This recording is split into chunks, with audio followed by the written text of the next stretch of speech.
Chag Sameach Moadim Simcha Vesasson Bezrat Hashem pour ce premier Shiur Bezrat Hashem Barach en ce jeudi 13 du mois d'octobre et Yutret du mois de Tishri. Shiur acheté ce matin Bezrat Hashem Barach par Jonathan Cohen pour les 30 jours de l'Askara de son papa Shlomo Ben Simcha Roi Hashem Tenachenu Began Eden Elion Vechol HaShorovim Imo Bichlal Arachamim Vaselichot Vechen Yehi Ratzon Lemar Amen תהיה נשמתו בצורך חיים ולא נטעה יותר דבר בעזרת השם ולאלף אלפי הבדנים. On pensera à une grande réfoua שלמה החלמה מהירה de tous les malades d'Israël ובכללם השם הטוב.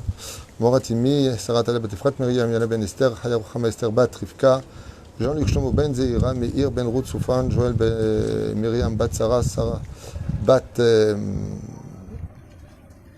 j'ai oublié, טוב, אריק שואה, חי בן ארלט קוקה. Oublié. Sarah Yekara, Soufan, à qui on souhaite, Bezrat Hashem, un prompt rétablissement et que de très bonnes nouvelles. Nishmat Kol Mete Israël.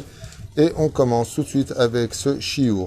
À propos d'un Mahamar que je voulais partager avec vous, une très jolie étude de façon générale sur le pourquoi des kishutim de la souka. Alors vous savez que nous avons dans le judaïsme deux maisons à fréquenter. Nous avons la nôtre et puis la souka.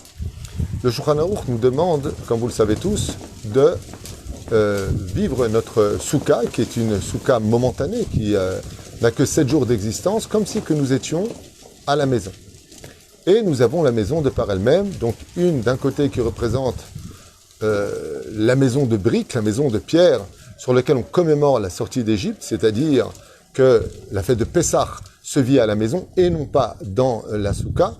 Et de l'autre côté, nous ne mangeons pas de pain à Pessah. Tandis que dans la souka, qui commémore aussi la sortie d'Égypte, contre toute attente, on mange chametz, alors qu'on commémore la sortie d'Égypte où on n'a pas mangé chametz.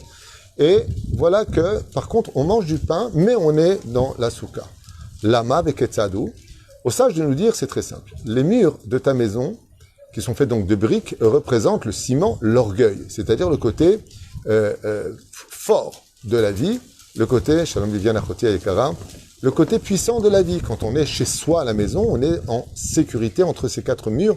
On se sent bien en général, je dis bien en général, chez soi à la maison. Ce sont des murs de briques. Seulement les sages nous disent que la symbolique d'une maison, c'est l'orgueil.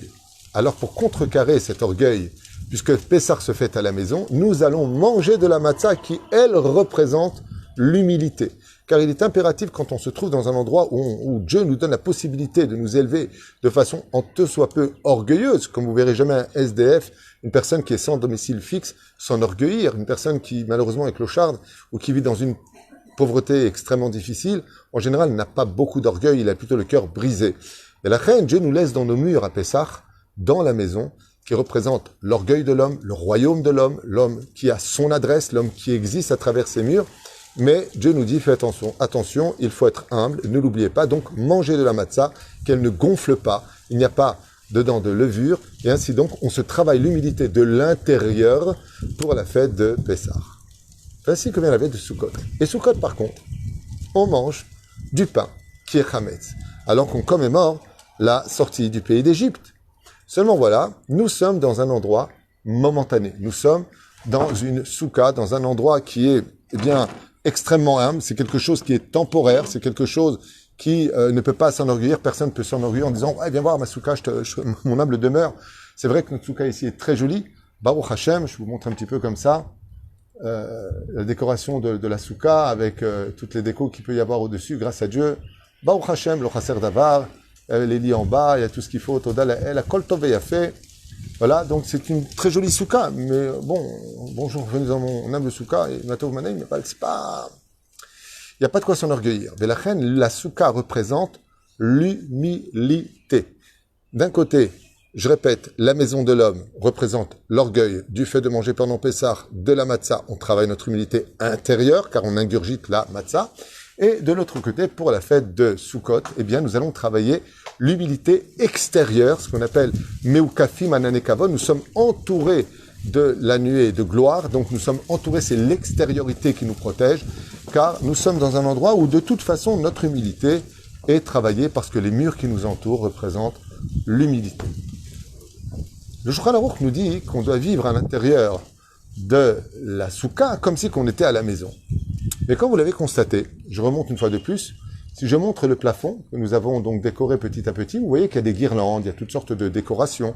Il y a les rideaux qui sont juste derrière, voilà, qu'on peut voir, des rideaux blancs qui vont orner avec des boules, avec des dessins, Maran Arav Ovadia Yosef au fond. Voilà, c'est très sympathique. C'est une belle souka qui est décorée avec nos goûts et notre façon de faire les choses. Mais pourtant, tous ces kishutim, tous ces déguisements, si vous préférez, c'est ce côté enjolivé de la souka, n'existe pas à la maison. On n'a jamais vu une maison avec le plafond, avec plein de guirlandes, avec plein de boules, de fausses fleurs, ou mettre des grenades, ou laisser de fruits d'Eretz Israël. En général, il y a un lustre, c'est vrai qu'il y a peut-être des beaux meubles, mais on ne va pas la décorer comme on le fait dans la souka. Alors comment se fait-il qu'on nous demanderait, quand on rentre dans la souka, de vivre exactement comme dans la maison? Ce qu'il y a dans la maison, on devrait le mettre ici, dans la souka. La réponse est simple. Et elle est très belle, elle vaut vraiment le coup d'être entendue. Au sage de nous dire, effectivement, c'est vrai que la vie d'un homme doit être entourée intérieurement, comme à Pessah. Sois humble de l'intérieur, dans ta façon de parler, dans ta façon d'exister, mais sois aussi humble dans ton extériorité. Pas trop, mais non, mais pas trop aux yeux des autres. Sois quelqu'un de hana, sois quelqu'un d'effacé. Mais combien tu devrais être effacé? Ne tombe pas dans la maladie de la fausse humilité. Je ne suis rien, je ne suis que poussière, je ne vaux rien, Non, nachon, comme le dit Rabbi Nachman aujourd'hui, c'est Saïloula. Si Dieu t'a créé, c'est parce qu'il estimait que le monde ne pouvait plus exister sans toi, d'où le fait de t'avoir créé. Mais la reine, il est évident que combien même on doit être humble, un homme doit enjoliver sa vie. Il doit décorer à l'image de la souka. Quand on est dans la souka, il y a une grande mitzvah de faire une très belle souka. D'ailleurs, vous verrez que dans le pays d'Israël, je ne sais pas comment c'est ailleurs, mais dans toutes les villes en Israël, il y a le concours de la plus belle souka. Et des groupes se promènent dans les soukot et notent qui a décoré sa plus belle souka. Est-ce que c'est Stam et Minak Be'alma ou est-ce que Bémet, ça a une grande signification? Réponse, c'est très important d'avoir une belle souka, de l'enjoliver, de travailler avec des belles guirlandes, avec de belles choses, pour montrer que malgré le fait que nous vivons dans un monde d'humilité, cela ne doit pas empêcher d'avoir de la couleur, d'avoir de la beauté, d'avoir de la décoration dans nos vies. Il n'y a pas de mitzvah d'être un moins que rien, il n'y a pas de mitzvah d'être un mécréant, il n'y a pas de mitzvah d'être un homme au sol, bien au contraire. La Torah s'est donnée au Har Sinaï, alors que Dieu a décoré le Sinaï, il a décoré le monde dans lequel nous l'avons reçu, le désert, toutes les plantes les plus exotiques étaient présentes, les animaux de toutes les contrées étaient venus pour le don de la Torah dans un silence absolu, certes parce que la Torah demande et exige le respect du silence, aval, tout le monde était présent. Qu'est-ce que cela vient nous enseigner? Au sage de nous dire, Tishmatov, il y a plusieurs choses qu'il faut retenir. La première, c'est que le balabait, en général, c'est un mot qui est utilisé pour la maison. Balabait veut dire le maître de maison. On ne dit pas pour une souka le balabait. On dit ameareach, celui qui invite. On dit le baal seouda, celui qui invite pour la seouda. Ce n'est pas un terme, on pourrait l'utiliser, attention, on pourrait très bien dire le balabait d'une souka. Aval dans l'absolu, on ne l'utilise pas. Pourquoi? Parce qu'il y a déjà les sheva ou shpizin. Il y a déjà les invités principaux qui sont présents. Donc nous, on ne peut offrir qu'une seouda dans la souka. C'est pour ça que nos soukot doivent rester ouvertes à l'image d'Abraham pour tout le monde. Donc si tout le monde qui s'y installe et tout le monde peut y venir, alors qui est le balabait? Il n'y a pas de balabait. Ici, le seul balabait, c'est Hachem. Et qu'est-ce qu'on vient faire nous? On vient travailler à Kadosh Baruch Hu. Tout comme un homme quitte sa maison de briques derrière pour aller au travail, de la même façon, pendant 7 jours, nous venons travailler à Kadosh Baruch Hu grâce à la décoration et à notre souka. Ivdu et Hashem besimcha vesamarta bechagecha vaitar sameach. Maintenant, tu peux être heureux. Pourquoi? Parce que tu travailles pour moi, dit Hashem. Intéressant parce que, au niveau analytique, tout le monde sera d'accord de dire que de travailler pour un patron, c'est pas ce que rend en général les gens le plus heureux. Ce qui serait très, très intéressant, c'est de savoir que je suis l'associé éventuellement de mon patron. Mais de travailler en tant qu'ouvrier pour le patron, c'est pas ce qu'il y a comme joie des plus délirantes. Et pourtant, on vient nous dire pas du tout. Le fait de sortir de chez toi et de rentrer dans la souka, tu prends un digne de Eved Hashem. Ivdu et Hashem et Simcha, Bou lefanav birnana. Venez dans le chant et l'allégresse chanter pour Akadosh Baruch Hu. Quand on est à la maison, on est balabait, c'est de l'orgueil. Dieu il te dit, moi je te dérange pas. Comme la mezouza qui reste à l'extérieur, tu m'habites, je rentre, tu veux que je te garde dehors, je te garde dehors. La mezouza, il n'y a pas besoin qu'elle soit sur une souka, car la souka elle-même indigne d'une certaine façon de mezouza, et elle est haraï. Elle représente le côté momentané. Alors j'aimerais vous lire, quelle différence y a-t-il entre tous ces paramètres qui existent? Baolam alken kashat achaim shelcha. Le fait de décorer sa souka vient d'une certaine façon décorer la vie de l'homme quand il comprend qu'il n'est rien, mais qu'il a le plaisir de travailler pour Dieu. Et quand on travaille pour Dieu, on se doit être au summum de sa vie. Un Talmid Chacham qui sortirait avec une tâche serait chayav mita, condamné à mort, voire descendu de son poste et de son rôle de Rav. Qui shod veyofim et semen et asimcha. Car la beauté et la décoration représentent la joie de vivre et la beauté. Sha'akol zmani. Car même si on sait que tout est temporaire dans ce monde, shekerachen ve'evel ayofi. Ishair atachem hititala, la crainte du ciel comprend aussi la beauté, car Dieu aime ce qui est beau et ce qui est propre. Qui akol araev et targish oreach velo balabait. Et là, écoutez bien comme c'est beau. Chazal nous disent que la souka est là pour nous ramener à l'état d'esprit de comprendre qu'en réalité, nous sommes tous les invités de Dieu dans ce monde, mais qu'on travaille pour lui. Quelle différence entre l'un et l'autre? Pour expliquer ça, nous allons raconter une histoire de Rabbi Israël Messanant. Un jour, un touriste arrive comme ça dans un café prestigieux, au Café de la Paix, on va dire ça, à côté de l'Opéra à Paris, et il demande un café. Et voilà qu'on lui sert son café, et il demande l'addition. Quand on lui amène l'addition, il est assez choqué de constater que son addition est de presque 15 euros ou 12 euros, peu importe. Et juste à ce moment-là, quand il reçoit son addition, il voit ce même Melsar, ce même serveur, qui se sert le même café que lui, et il s'assoit à la table juste à côté de lui. Alors il le regarde comme ça, il lui dit « Excusez-moi, mais vous êtes peut-être trompé dans l'addition, vous voulez marquer 2 euros, parce qu'il y a un 1 à côté. » Il dit « Non, non, non, c'est 12 euros. » Il dit « 12 euros pour un café? Et combien vous a coûté le café, monsieur ?» Alors il dit « Nous, je pense qu'il a dû coûter au patron 5 centimes d'euros. » Alors il lui dit « Vous pouvez expliquer pourquoi je paierai donc 12 euros? Je veux bien qu'il soit 2 euros, 3 euros. Pourquoi 12 euros? » Et ce que je vous explique. Quand on vous sert un café ici, ce n'est pas que le contenu du café que vous payez, c'est le loyer qui rentre à l'échelle de votre café à l'intérieur, c'est la taxe que nous payons de la terrasse, c'est le titre. Café de la Paix, c'est un moutag, c'est une marque. Vous êtes en face de l'opéra, vous payez pour le paysage, en fin de compte, vous payez pour tous les frais généraux que le propriétaire paye tous les mois. Donc à l'intérieur de cette tasse de café, vous y avez en même temps le prix de tout ce qui entoure ce café qui est bu dans cette belle terrasse, une jambe sur l'autre. Il lui dit « Ah, j'ai compris, très bien. Très bien. Donc vous aussi, vous allez payer 12 euros. » Il lui dit « Ah non, moi je paie rien. » Alors il lui dit « Je comprends pas. » Je vais lui expliquer. Quand vous êtes assis ici, sur cette terrasse, comment vous avez fait? S'il vous plaît, comme un balabaït, comme un patron. Je suis venu vous voir car je suis à votre service. Et vous m'avez demandé un café. Ce café vous a été servi. Vous m'avez demandé un peu plus d'eau chaude. Je vous ai ramené de l'eau chaude. On est bien d'accord? Il dit Nachon.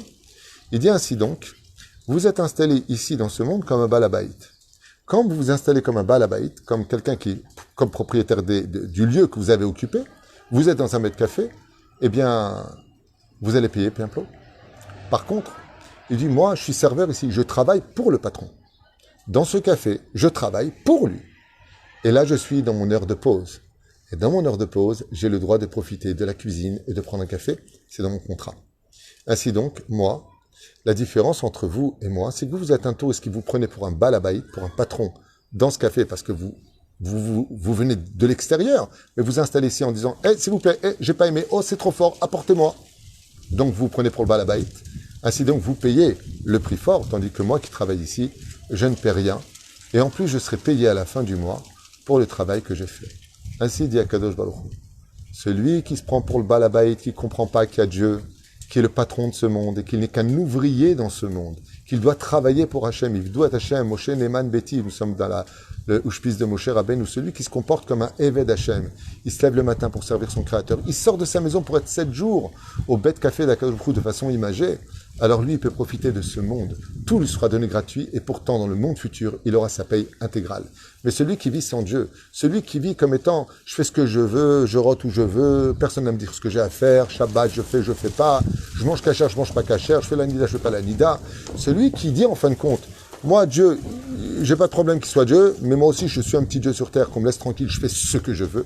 Alors, il n'y a pas de problème. Dieu aussi va t'apporter ta parnassa, il va te donner la santé, tu vas acheter une maison.